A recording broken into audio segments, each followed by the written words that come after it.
وعلى آل سيدنا Muhammad. Assalamualaikum ya Rasulullah. Baik, kepada Bapak Ibu kaum muslimin dan muslimat jamaah masjid raya Khairul Ummah yang dirahmati Allah Subhanahu wa taala. Adapun Ustaz akan menyampaikan Alhamdulillah, beliau sudah hadir di hadapan kita bersama, dan untuk mengawali kajian ilmu kita pada malam hari ini, marilah kita buka dan ucapkan basmalah. Bismillahirrahmanirrahim kepada Ustaz yang segala hormat kami persilakan.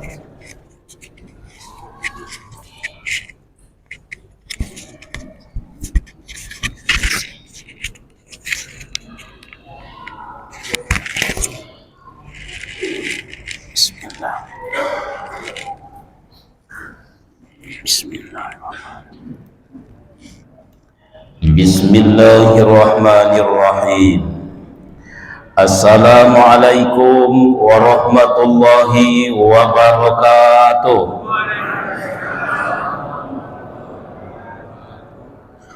Alhamdulillahi rabbil alamin. Allahumma salli ala Muhammadin. Subhanaka la ilma lana illa ma 'allamtana innaka antal alimul hakim. La haula wa la quwata illa billahil aliyyil azim. Yang sama kita hormati dan kita muliakan ketua dan segenap pengurus Masjid Raya Ittihadul Ummah, Imam Besar Masjid Raya Ittihadul Ummah, bapak-bapak, ibu-ibu, alim ulama cerdik pandai, tokoh-tokoh agama, tokoh-tokoh masyarakat, dan mungkin juga tokoh-tokoh adat. Yang jelas kecil si rama-rama, besar si jalar-jalar, kecil tak disebut nama, besar tak dipanggil gelar. Mudah-mudahan seluruh kita yang berhadir saat ini dimuliakan oleh Allah Subhanahu wa taala. Itulah yang dijanjikan Rasul dalam hadis beliau, majtama'a qaumun fi baitin min buyutillah. Tidaklah berkumpul suatu kaum itu di salah satu rumah Allah. Yatsluna kitab Allah, di situ dibacakan kitab Allah. Wa yatadarasunahu bainahum, kemudian mereka berusaha menjelaskan, memaparkan isinya. Illa nazalat alaihimus sakinah, pastilah turun ketenangan di hati mereka. Wa ghasiyatuhumur rahmah, Allah memandang mereka, menatap mereka dengan pandangan penuh kasih sayang. Wa haffathumul malaikah, tempat mereka dipenuhi oleh para malaikat. Wa zakarahumullah fi man indah, nama-nama yang hadir itu sedang disebut-sebut oleh Allah di sisinya di antara para malaikat. Satu lagi hadis, man salaka tariqan yaltamisu fihi ilman sahalallahu lahu tariqan ilal jannah. Siapa yang menyempatkan dirinya menempuh sebuah jalan, ia korbankan sedikit waktunya, tenaganya, pikirannya, dan mungkin perasaannya untuk duduk di dalam majelis ilmu. Allah berjanji memudahkan bagi orang itu jalannya menuju surga. Mudah-mudahan keutamaan-keutamaan itulah yang kita dapatkan setiap kita hadir ke masjid ini lalu duduk sejenak dalam majelis ilmu. Kaum muslimin yang berbahagia, di dalam Al-Quran yang mulia ini, tepatnya di dalam surat Asy-Syams, surat yang ke-91, ayat yang ke-9 dan ke-10, Allah Subhanahu wa taala berfirman, A'udzu billahi minasyaitonir rajim. Qad aflaha man zakkaha wa qad khaba man dassaha. Beruntunglah orang yang membersihkan jiwanya atau hatinya. Merugilah orang yang membiarkan jiwanya atau hatinya itu kotor. Kalau kita buka lembaran tafsir tentang surat dan ayat ini, yang dimaksud dengan beruntung orang yang membersihkan jiwanya itu adalah orang yang berusaha membersihkan hatinya dari sifat-sifat kemusyrikan, sifat-sifat kemunafikan, dan sifat-sifat tercela yang lainnya. Yang dimaksud dengan merugilah orang yang membiarkannya kotor adalah orang yang membiarkan hatinya bergelimang dengan noda dan dosa, kedurhakaan kepada Allah, tenggelam dalam sifat kemusyrikan, sifat kemunafikan, dan sifat tercela yang lainnya. Maka berdasarkan surat dan ayat ini, ulama membuat sebuah hukum bahwa mempelajari masalah hati itu hukumnya fardu ain. Wajib bagi setiap orang muslim tahu dengan kondisi hatinya. Namanya tazkiyatun nafs, atau disebut juga dengan manajemen kolbu, atau lebih sederhana mengkaji diri atau mengkaji hati. Kaum muslimin yang berbahagia, maka dalam pertemuan kita kali ini dan pertemuan-pertemuan yang akan datang, insya Allah kita akan membahas bab ini, tazkiyatun nafs atau manajemen kolbu. Tak ada urusan hidup di dunia ini tak lepas daripada hati. Bahkan kata Ali bin Abi Thalib karamallahu wajah, tidaklah seseorang itu menyembunyikan sebuah rahasia di hatinya, kecuali pasti ditampakkan Allah lewat raut muka dan perbuatan badannya. Apapun yang awak sembunyikan di hati, Allah pasti tampakkan lewat raut muka atau perbuatan badan. Tak ada urusan yang lepas dari hati. Meninggalkan rumah, hati-hati disebut orang. Padahal yang melangkah kaki. Meninggalkan rumah itu kan yang melangkah kan kaki. Seharusnya nasihatnya kepada kaki lah, kaki-kaki di jalan. Tapi ternyata hati-hati di jalan. Di jalan banyak tulisan, maaf jalan Anda terganggu, ada galian, maka disebut harap hati-hati. Seharusnya tidak, harap mata-mata, tengok lubang yang digali. Sampai di tempat kerja, senang sama seseorang, jatuh hati. Kalau diterima, senang hati. Ditolak, sakit hati. Berakhir dengan patah hati. Kalau diterima, dia suka, awak pun mau, itu namanya sehati. Maka lahirlah anak-anak awak di rumah itu, namanya si buah hati. Anak nakal makan nati. Tak ada yang lepas daripada hati. Ada orang yang sakit hati, ada orang yang senang hati, ada orang yang patah hati. Ada namanya bengkel hati, ada namanya taman hati, ada namanya wisata hati. Pokoknya hati, hati, hati. Nah, kaum muslimin, mengapa perlunya kajian hati, tazkiyatun nafs tersebut? Paling tidak ada 5 alasan. Yang pertama adalah alasannya karena hati letaknya pandangan Allah. Dijelaskan di dalam sebuah hadis di dalam kitab Riyadhus Shalihin yang ditulis oleh seorang ulama besar, Muhammad Abu Zakaria An-Nawawi. Di situ dinukilkan hadis yang diriwayatkan oleh Muslim. Rasul bersabda, "Innallah la yanzuru ila ajsamikum." Allah tak tengok kepada bentuk badan. Awak tak bisa mesan badan tu Pak. Inilah bentuk badan yang dikasih oleh Allah. Kau jatahnya Pak. Adonan tinggi, adonan rendah, adonan gopuk, adonan kurui, adonan hitam, adonan putih, adonan bolang-bolang Pak. Maksudnya panau maksudnya. Inilah dia ketentuan Pak. Nah Bapak Ibu yang berbahagia, tampan belum tentu mulia, buruk bukan ukuran hina. Kalau soal gagah, gagahlah Fir'aun, tapi ia dilemparkan Allah ke dalam neraka jahanam. Bilal bin Rabah, kalau dari segi badan lah awak kaji Pak, mulari dari ujung kepalanya sampai ujung kaki tak menarik. Riwayat mengatakan kalau kisah para sahabat itu, rambut Bilal itu keriting.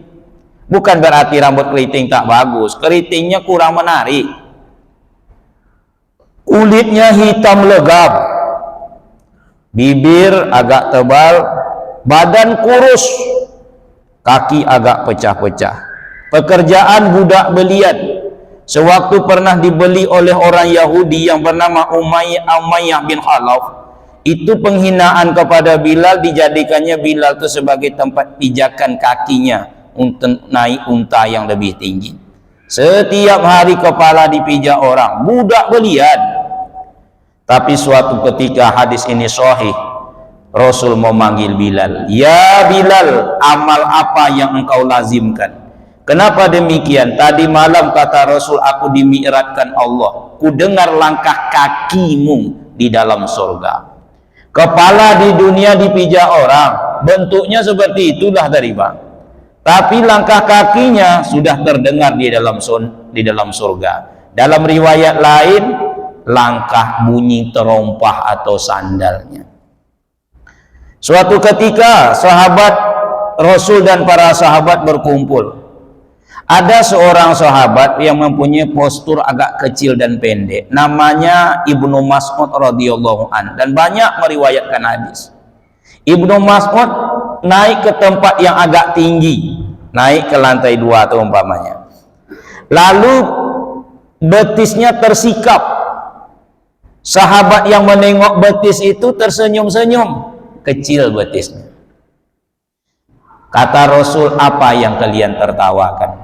Menegur sahabat, kalian mentertawakan betis orang itu? Kata Rasul, kalau kalian ingin menengok betisnya ahli surga, tengoklah kaki orang itu. Allah tak memandang bentuk. Riwayat lain lewat seorang laki-laki, biasa orangnya yang Pak, gaya jalannya biasa, pakaian biasa saja. Rasul bertanya kepada sahabat, menurut kalian bagaimana dengan orang itu? Jadi orangnya berjalan biasa. Saya termasuk ustadz yang lasak nih Pak, supaya bapak ibu jangan mengantuk. Itu pun mengantuk juga. Biasa saja orang itu berjalan. Kayak gitu Pak Ustadz, saya tidak menyaksikan kiro-kiro. Lalu Rasul bertanya kepada sahabat, makasih, bagaimana pendapat kalian tentang orang itu? Kata sahabat, ya Rasulullah, orang itu kalau berbicara tidak akan didengarkan orang. Kalau dia mengeluarkan pendapat, tidak akan diterima pendapatnya itu.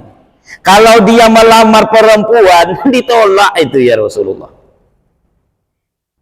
Selang beberapa saat, lewat laki-laki, gagah Pak, terlente.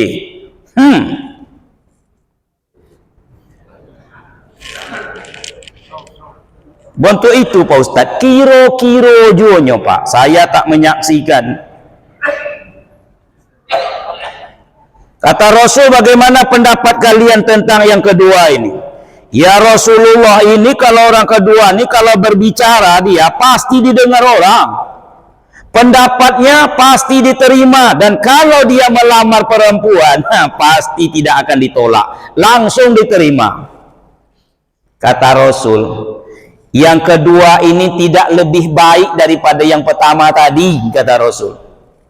Maksudnya apa itu? Mengajarkan kepada para sahabat jangan terkecoh dengan penampilan. Allah tak tengok kepada jatah badan. Wala ila suwarikum, Allah tak tengok kepada wajah. Jadi jangan terlalu risau dengan wajah nih Pak. Awak sengaja dibuat oleh Allah berbeda supaya mudah dikenal. Terbayang tak bapak ibu, seluruh ibu-ibu yang di belakang tu wajahnya sama? Apa ndak tukar bini ya waktu tiap malam Pak? Tentu harus bernomor jadinya. Sesalah tarik rupanya bini RT. Sengaja dibuat berbeda. Allah tak tengok kepada wajah. Makanya ibu yang berbahagia, walaupun Allah mau Rasul mengatakan innallaha jamil yuhibbul jamal. Allah maha indah, suka dengan penampilan hambanya yang indah. Tapi jatah yang dibuat Allah wajah jangan dikotak-katik, Bu. Allah melaknat perempuan yang mencukur alis. Jangan dicukur. Ulama hadis mengatakan kalau ada larangan dimulai dengan la'anallah, Allah melaknat, itu tandanya dosa besar.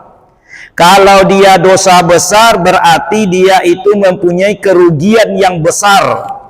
Mencukur alis nampaknya kan biasa, Pak. Tapi itu dosa besar, kerugiannya luar biasa besarnya. Pertama, antara lain banyaknya bakteri penyakit dari kepala masuk langsung ke mata. Yang kedua, hilang indahnya. Orang kalau tidak bualis untuk topeng. Topeng itu kan tidak bualis, Pak. Kalau mencukur alis saja sudah tak boleh, apalagi operasi plastik. Hari ini orang semakin banyak kemampuan, semakin tinggi keinginan. Istri awak tidak mau operasi plastik kadang-kadang karena belum mampunya, sekali operasi 2 miliar. Tapi kalau sudah mampu, banyak orang, Pak, yang operasi plastik. Hidung dan pesek dimancuangkan, dan pipi dan kempih dikombuangkan, bibir dan ketek disensualkan. Enggak menarik lagi itu, Bapak Ibu.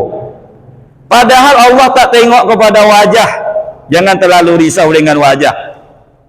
Wala ila amwalikum, Allah tak tengok kepada aksesoris, harta benda, rumah, batingke, sedan, mangkilek, piti, balipe, ome, sabele, entah dari mana dapet, tidak ditengok oleh Allah. Palah tanda orang beriman, suka dan duka hanya mainan, miskin dan kaya hanya cobaan, hidup ini hanya pinjaman. Mana yang ditengok oleh Allah? Walakin yanzuru ila qulubikum. Inilah yang akan awak dudukkan. Saat ini Allah tak tengok badan, wajah, aksesoris. Allah tengok hati awak. Kini kau paham. Kalau dari segi jasmani nilainya 100 semuanya. Tapi karena Allah nengok hati, berbeda hasilnya kini kau. Lainan mong angguk-angguk dapet 100. Kenapa angguknya memang dari dalam hati, pahamnya. Mayuridillahu bihi khairan yufaqihu fiddin. Siapa yang diinginkan Allah kebaikan, Allah pahamkan ia tentang agama. Alat memahami itu adalah hati. 100. Ada yang dapat 50. Kenapa? Angguknya cuma sekedar berbasa-basi. Kanan mau angguk, kiri mau angguk, nampaknya awak mengindak mau angguk, ini pun mau angguk. Saya tidak tahu itu, Pak. Yang saya tahu seragam angguk paham dengan angguk berbasa-basi sama menurut ambo. Rupanya dalam pandangan Allah tidak sama. Ada angguk nomor 3, angguk menahan kantuk. Ambo kironyo paham yo, ruponyo indah, inyo menahan kantuk. Ado angguk bikin rencana. Dari tadi ibu tu mau angguk. Ustad makin bersemangat karena dikira ustad inyo paham. Ruponyo buat rencana. Selesai solat isya ko singgah di kodaya jo sebentar. Boli beku ikan terisoan pol 25. Lado berapa kini ku sejak jalan putih ku agak mahal polo lado. Muanggu itu masalah hati itu. Allah sekarang nengok kepada hati awak. Sehingga kalau ini sudah tertanam, pasti awak tidak akan sibuk memikirkan hati orang. Awak pasti disibukkan memikirkan hati awak sendiri. Karena Allah sedang menengok hati awak sibuk memikirkan hati orang.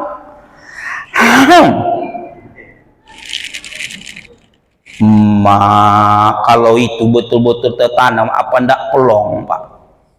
Allah nengok hati ambo gini. Tapi juga wa'amalikum, dan juga perbuatan. Satu. Yang kedua adalah kenapa pentingnya tazkiyatun nafs atau manajemen kolbu. Alasan kedua, karena hati ini kunci kebaikan dan keburukan yang awak lakukan. Rupanya letak daripada kebaikan dan keburukan yang dihasilkan badan ini tergantung kepada hati. Rasul mengatakan di dalam sebuah hadis yang diriwayatkan oleh Al-Bukhari dan Muslim, ala wa innal fil jasadi mudghatan, ketahuilah oleh kalian, kata Rasul, di tubuh kalian itu ada mudghatan, segumpal darah, sepotong daging. Iza solahat solahal jasadu kulluhu. Kalau yang satu itu elok, yang lainnya mengikuti jadi elok. Jadi sederhana rupanya nak mengelokkan badan nih, Pak. Satu cuma disebut Nabi. Kalau yang satu tuh kalian berhasil mengelok-elokkannya, yang lain ikut. Tapi kata Rasul, wa iza fasadat, kalau yang satu tuh bermasalah, fasadal jasadu kulluhu, sadonyo akan tak elok, bermasalah semuanya. Ala wahya kolbu, namo yang satu itu hati. Programnya cuman di sininya. Kalau hati itu baik, berpikir baik, memandang baik, mengucap baik, mendengar yang baik-baik, perut diisi dengan yang baik, bekerja secara baik, kaki melangkah ke tempat baik. Tapi kalau yang satu ini sudah bermasalah, yang lain bermasalah. Ini kalau hatiku sudah terkelok, Pak, pikiranku berkelok-kelok li boy. Mataku memandang terkelok yo. Mulutku berbicara nan terkelok-kelok. Kakiku ndak omah lurus le do, Pak. Berbelok-belok. Apa namanya itu? Hati. Makanya kata sahabat, salah satunya pendapat Abu Hurairah radhiyallahu anhu, kalaulah tubuh manusia sebagai sebuah kerajaan, yang menjadi raja adalah hati, selebihnya adalah pelayan. Yang menjadi raja kok, kalau sholat berjamaah yang menjadi imam nih. Makanya kata Imam Al-Qurtubi bahwa sesungguhnya hati itu adalah perkara yang paling mulia dari sekian banyaknya yang ada di badan awak. Konon menjadi raja luar biasa. Imam, cobalah tengok, awak sholat berjamaah kalau imam takbir kan baru awak takbir. Imam ruku, awak ruku, imam sujud, awak sujud. Patuh total sampai assalamualaikum. Begitulah kata Abu Hurairah. Sebuah kerajaan diri yang menjadi raja hati. Ini walaupun di atas Perdana Menteri. Pertimbangan-pertimbangan tapi tidak sebuah keputusan. Mata ini cuman mata-mata, sumber informasi ke dalam dan keluar. Suara ini cuman duta utusan, kalau elok disuruhnya elok dan keluar. Tangan ini cuman hulu balang. Cobalah ibu tengok, ibu-ibu menyapu, ibu tuh menyapu pagi ini, sapu besok menyapu juga dia, tapi hasil berbeda. Sapu hari ini ibu tuh lembutnya menyapu, Pak, sambil menyanyi-nyanyi ketek. Besok donga ke rumah tetangga, keluntang keluntung, keluntang keluntung. Siapa yang menyapu? Ibu itu juga. Loh, kenapa berbeda? Kondisi hatinya berbeda. Dulu sedang senang, sekarang sedang sakit hati. Orang mencuci piring coba tengok, ada yang tak berbunyi, Pak, karena kondisi hatinya sedang tenang. Kalau hati ibu itu sedang mau ngamuk, mak pecah piring ibu. Wow. Orangnya sama, kondisi hatinya berbeda. Mempengaruhi. Seseorang sholat di dekat Rasul, dia sibuk memikir apa, memegang janggutnya, monggawi iko. Lasa, kata Rasul, kalau husuk hatinya, husuklah anggota badannya.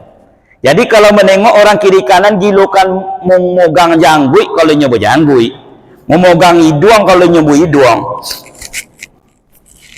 Itulah kondisi hati.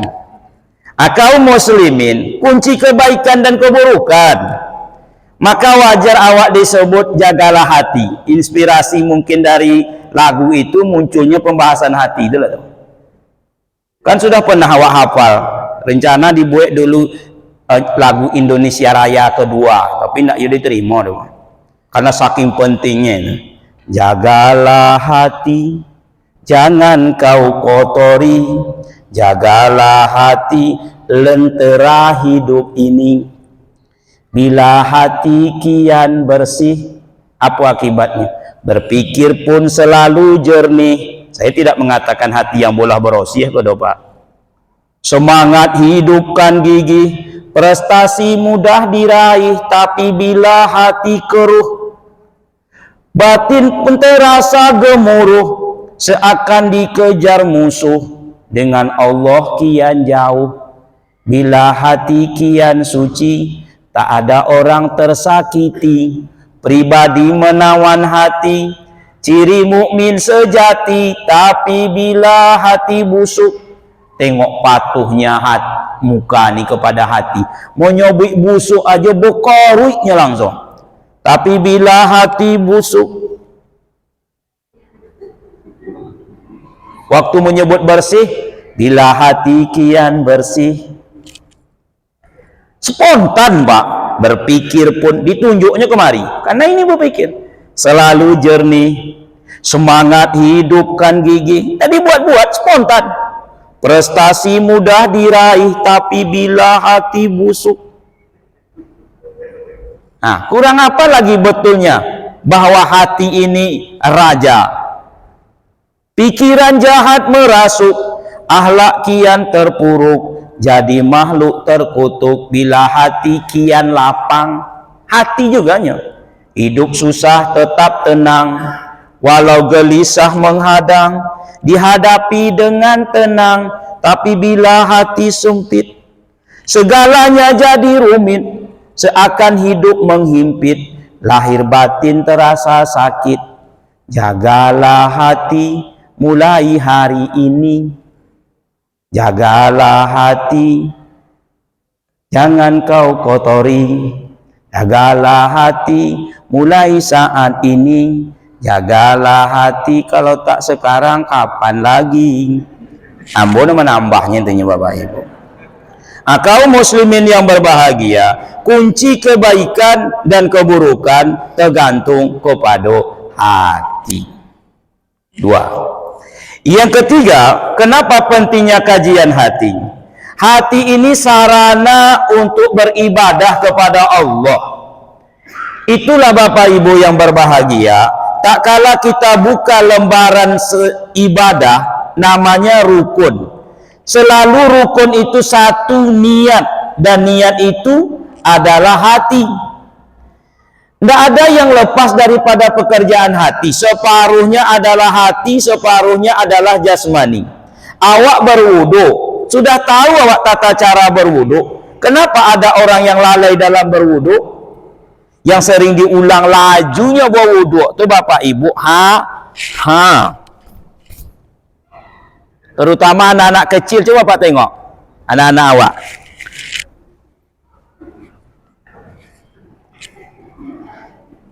Karena dia berwudu hanya jasmani, tak diikutinya dengan hati. Saya yakin Bapak Ibu tidak akan seperti itu. Kalau Bapak Ibu pasti elok-elok,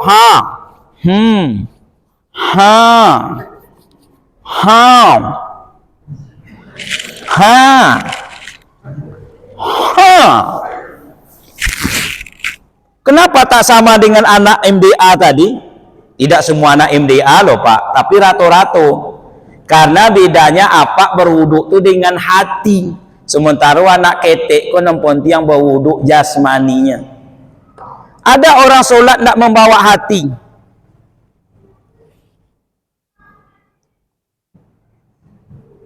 Nanti tengoknya ke muka.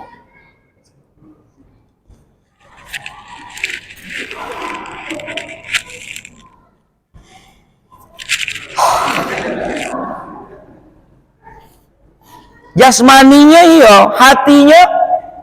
Bukankah yang dimaksud dengan khusyuk itu adalah hati sebenarnya? Yang dimaksud fawailul lil musallin itu adalah lalainya hati.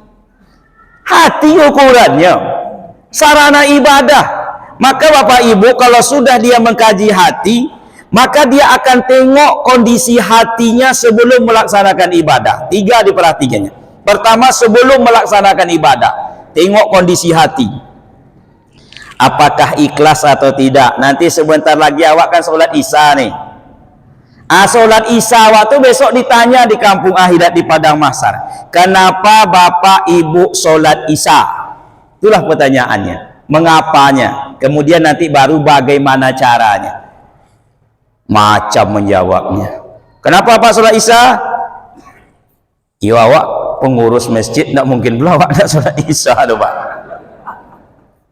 Apa kata malaikat? Berarti kalau kau berhenti jadi pengurus, berhenti kau sholat kau. Karena kenapa kau sholat isya? Kata Pak Nasurang, tidak mungkin awak tidak sholat isya do Pak Ustaz. Orang yang jauh saja dari masjid sholat, masa awak dekat masjid tidak sholat? Berarti kalau sewaktu-waktu apa pindah rumah jauh dari masjid tidak sholat apa? Karena alasannya dekat ke masjid. Kenapa bapak sholat isya? Ya orang lain sholat Pak Ustaz, masa awak tidak sholat? Malulah awak RW di situ. Oh, berarti kalau orang lain tidak sholat, apa tidak sholat? Kenapa engkau sholat isya? Kalau dia ikhlas karena Allah, karena ini perintah engkau ya Allah. Diterima. Yang kedua, kapan Allah menengok hati awak? Sewaktu awak melaksanakan ibadah itu. Awak sudah pergi ke masjid, sewaktu mengangkat takbir, pindah itu dari ikhlas kepada khusyuk. Khusyuk awak mengerjakannya.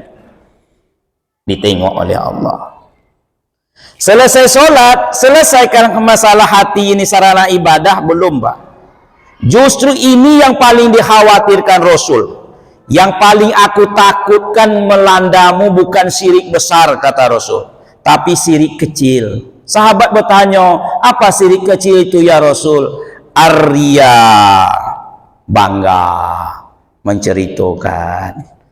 Alhamdulillah lah Pak Ustaz bisa sholat berjamaah. Memang aku pun tak pernah tinggal sholat berjamaah. InsyaAllah lah Pak Ustaz lah 10 tahun ku istiqomah.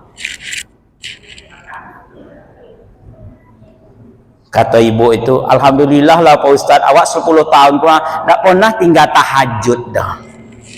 Kenapa diumumkan? Awak bukan apa-apa ya Pak Ustaz, dia 3 masjid tu awak yang bolinya sadonya.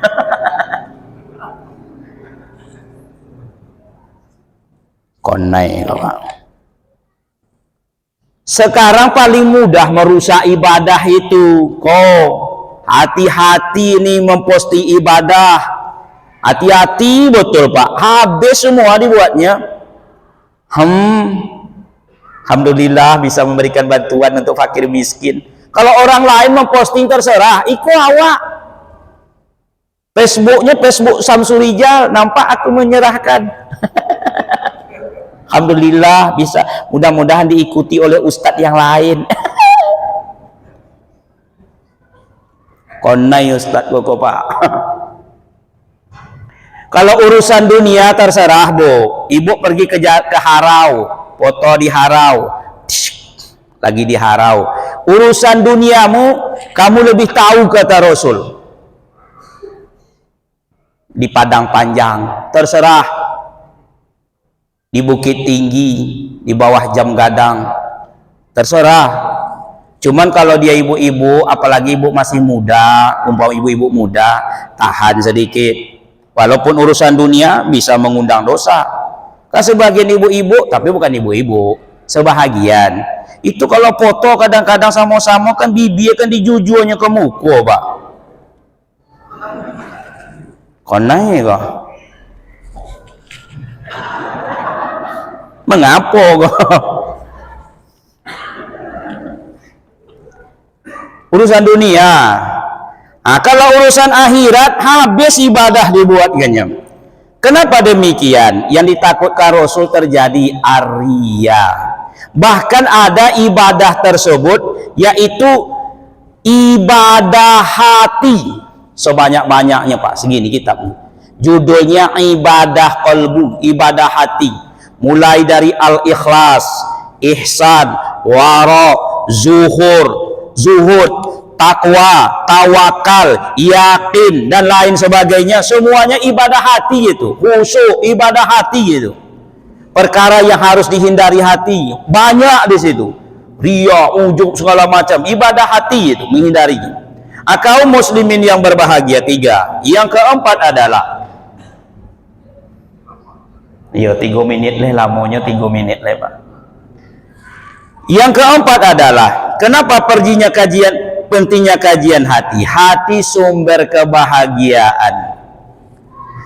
Yang menyebabkan awak bahagia nih Bapak Ibu cuma 2. Pertama senang, kedua tenang. Senang berlabuh di jasmani, tenang berlabuh di rohani. Kalau soal senang, orang-orang barat sana senang semuanya Pak. Tahulah Bapak siapa Mike Tyson? Tahu Pak kan? Petinju. Sekali tinju aja orang tumbang lang 1 miliar Pak. Berapa kalinya meninju sehari itu? Banyak duitnya Bapak Ibu. Giginya jomeh. Tapi dia satu kurangnya. Dia tidak tenang. Dia cari ketenangan itu di penjara. Nampaknya orang sedang berzikir. Apa kok tenang aja? Padahal hukumannya berat. Mike Tyson mengamuk dalam. Apa kok tuh hukumannya berat tapi kok tenang? Ditanya apa yang menyebabkan apa tenang? Agama kami ko. Ala bizikrillahi tutmainnul qulub. Ketahuilah dengan banyak berzikir menyebut Allah, hati menjadi tenang, jiwa menjadi lapang, pikiran menjadi damai. Lalu Mike Tyson ikulah selama ikut yang kecari masuk Islam. Kemarin kan keluar Pak di TikTok bahwa Tyson itu sedang melakukan tawaf dekat Ka'bah. Ketenangan. Ustadz kok tahu? Mengapa menengok?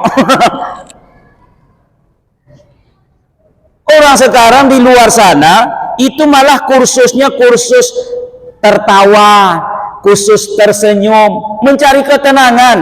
Ada yang mencari sumber ketenangan tempat-tempat hiburan, permainan, makanan. Ternyata mereka tak menemukannya. Allah sebut dalam Al-Quran, ala bizikrillahi tutmainnul qulub. Makanya selesai sholat bukan awak tenang, selesai puasa awak tenang, selesai zikir awak tenang, selesai sedekah awak tenang. Berzikir menyebut nama Allah sumber kebahagiaan. Rupanya makin banyak ibadah kepada Allah, makin bahagia orang dibuatnya. Terakhir, kenapa penting tazkiyatun nufus? Karena sesungguhnya hati inilah yang akan menghadap besok kepada Allah. Yauma la yanfa'u malun wala banun illa man atallah biqalbin salim.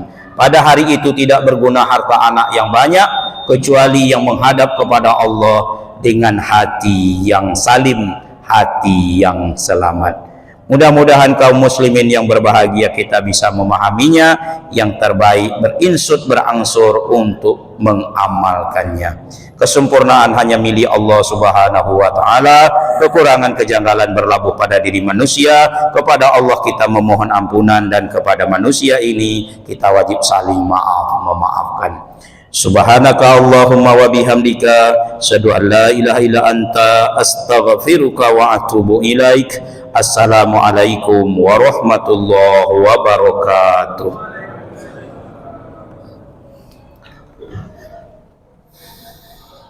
Alhamdulillah,